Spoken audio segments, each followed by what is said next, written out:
In this YouTube video, I am talking about the special report for the month of October. So, tatlo pala to. So, i-advance ko na. So, my special video is going to be October 28, October 31, and October 24. So, this is for October 24. This is all about Thanksgiving Day. What is so special about this day that a lot of people are so engaged on celebrating it, and yet, sabi ni Lord, there's nothing to be celebrated about. So, ano ang implication sa atin?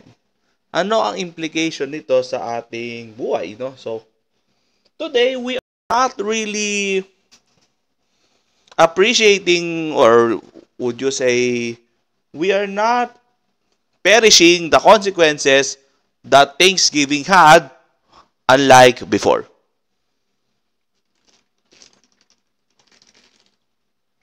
What the Lord can say about this kind of day? Ano ba ang pwedeng sabihin ng Lord sa araw na ito? Tayo magdasal na. Lord, thank you Lord sa araw na ibinigay po sa amin, Lord. Thank you Lord sa panibagong araw na inyong pinagkaloob. Thank you for your grace. Thank you Lord for the favor. Thank you Lord for the blessed month that you have given to us. Salamat to Lord. In Jesus' name we pray. Our Lord, our Savior. Amen. Ngayon ay pag-usapan natin ngayon ang Thanksgiving Day. Sandali lang.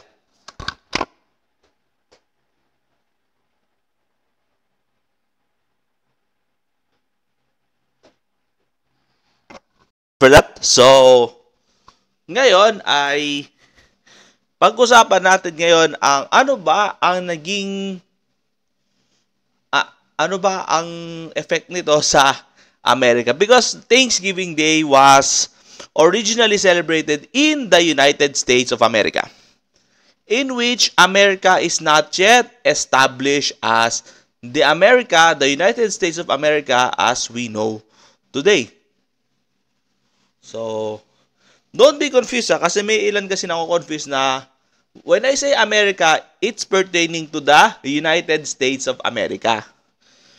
But when we say North America, that's a different thing. It consists of Canada, USA, ito baka hindi nyo alam ha, pati yung mga Bahamas, Caribbean, pati yung mga Haiti, pati Dominican Republic, and the like.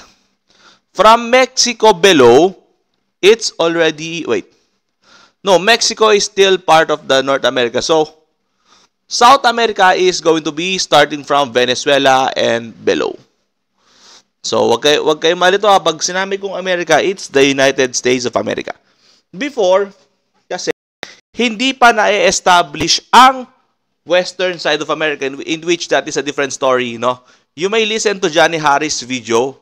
Merong ginawang video si Johnny Harris dito na what happened to the west parts of America, like Texas, like the California is actually part of Mexico before. Pero that's for a different video, sabi ni Lord sa akin. For a good start, you may listen to that video from Johnny Harris. So, kasi ganito yan. When the eastern sa may Chesapeake, sa may Oklahoma, dito nag-start to, sa mga Oklahoma, sa mga New Orleans. When the white people invaded the Indian people,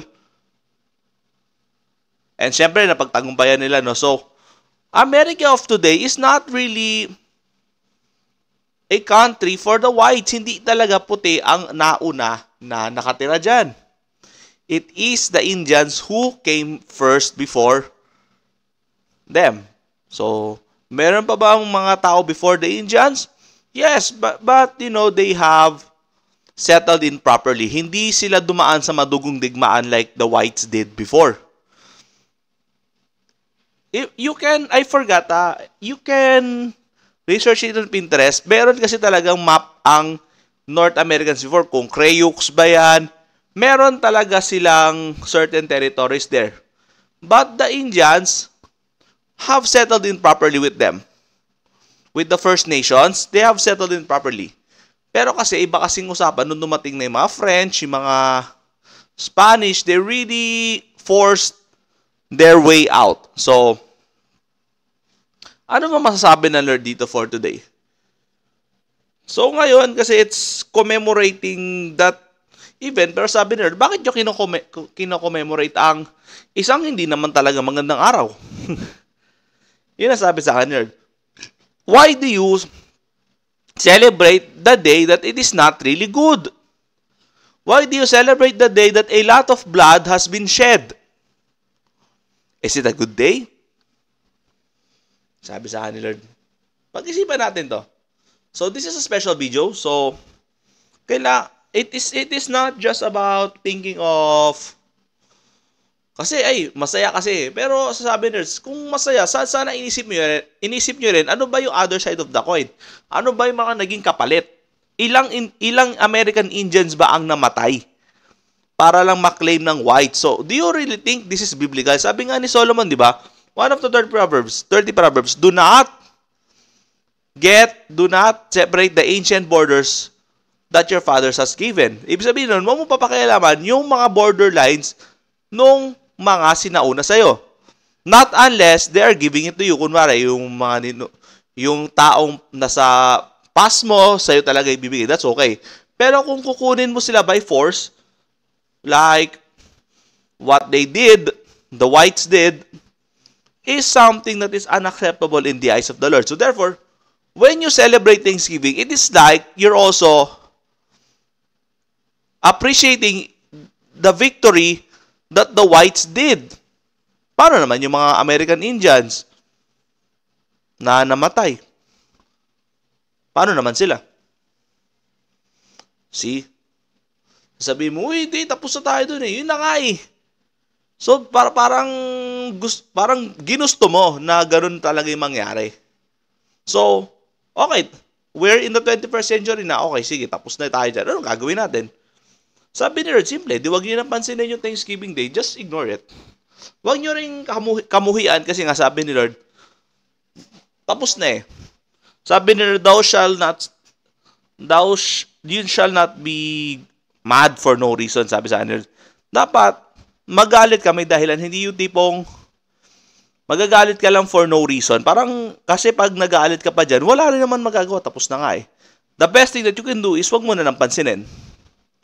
Just like All Saints Day, which is going to be my next video, and the All Souls Day, All Saints Day, which is my next, and the last for this month of October is the All Souls Day. Ganun din, wag mo na lang din silang pansinin. That's the best thing that you can do. So, a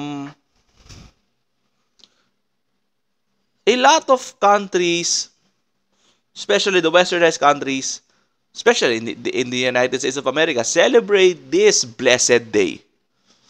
Tapos, sasabayan pa nila ng mga Black Saturday, ba? Basta may black something na yun na bigla silang magba-blackout sale. Tapos, sabi naman sa Lord, nagsisale naman all year long. Tapos sa araw na yun, singit-singit sila, no? Daming nakapila sa labas. Daming discount daw, 70% discount. Pero sa totoo lang, naka-markdown na discount. Dati pa yun. Nirebrand lang or nilakihan konti. Halimbawa, ganito, sabi sa akin ni Lord. Dati, 50% discount para maging mas attractive. Gagawin nilang 60. So, lilitan lang nila ng konti if you do the math. Sige.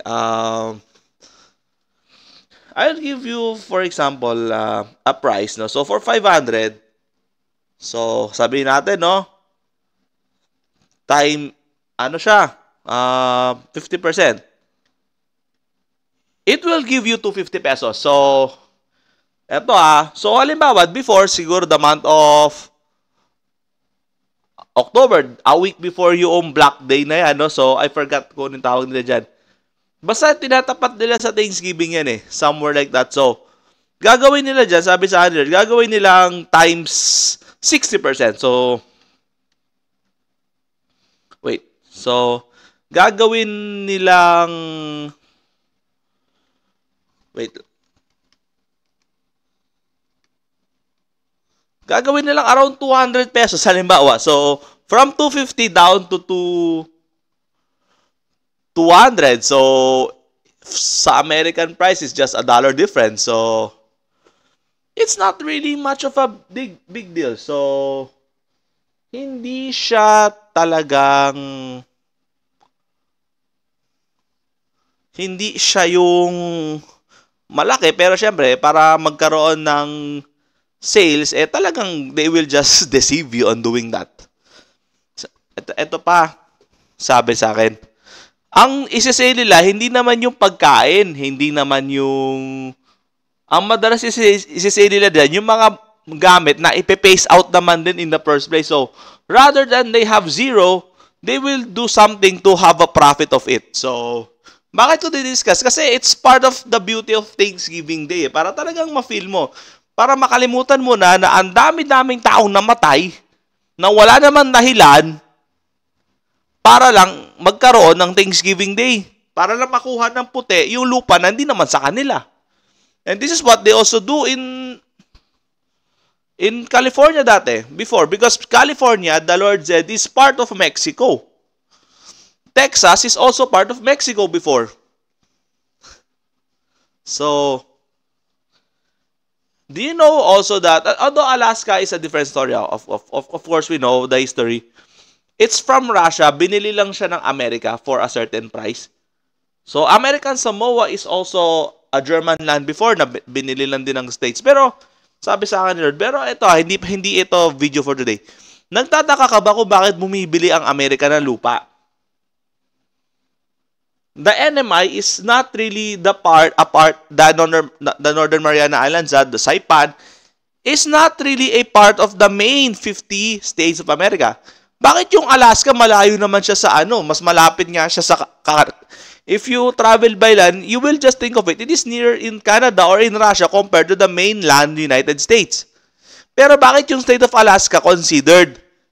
Pero bakit yung American Samoa hindi? Bakit yung NMI hindi? Bakit yung Hawaii hindi? That's for another video. Pag-uusapan natin yan in a separate video. So, okay. What now is Thanksgiving Day? Sabi sa akin ni Lord, ganito yan. Thanksgiving Day is just to make invasion feel good. Kasi nga, natuto na yung mga whites before na when they conquered Philippines, when they conquered the Portuguese, it conquered India. Natuto na sila eh. They don't, siguro naisip nila na, para mas maganda naman pakinggan sa mga future generations, o gawin na lang natin, magkaroon tayo ng Thanksgiving Day, or parang to celebrate their victory. So sabi nila, victory in the eyes of the white people. Pero, hindi siya worth it i-celebrate sa totoo lang. So, will there be another form of invasion today? Lalo na nagkaroon na ng United Nations. Sabi ni Lord, yes indeed. And that is what the World War 3 and 4 will try to do. They will try to conquer all of the world. Pero sabi sa ni Lord, whatever they plan, whatever they do, it will be just ephemeral. Sandali lang yung mga gagawin nila, and the rest will be suffering. So, what can we learn from this? First and foremost, never trust. Ito, especially when you study history, you never trust from one source. You read from different sources. You know, knowing from the different side of things. For example, if you know the Spanish glory, di ba? The Treaty of Tordesillas and the like, na talagang it shows you how good these countries are. Pero if you read the history of the countries they have invaded, eventually, yung Spain, mapag-aaralan mo na bakit gano'n? Ano nangyari sa Inca? Ano nangyari sa kanila? What happened to their empires before? The ancient kingdoms of Peru, what happened to them? So, you will realize that it is only good in one side. But, sabi sa ni Lord, the painful side lies in the other side of the coin. So, you have to look history not just on the conqueror side, but on the conquered side as well. At multiple perspectives nga. And from those countries na wala namang involvement. So, That's one. And then, sabi sa ni Lord, eventually, you have to look at the story from me. Because I am the one who knew everything. Kailangan tingnan nyo rin sa kung ano ba yung nakikita ko. Sabi sa akin ng Lord. So, I think that's all for this video. I'll see you next time. God bless.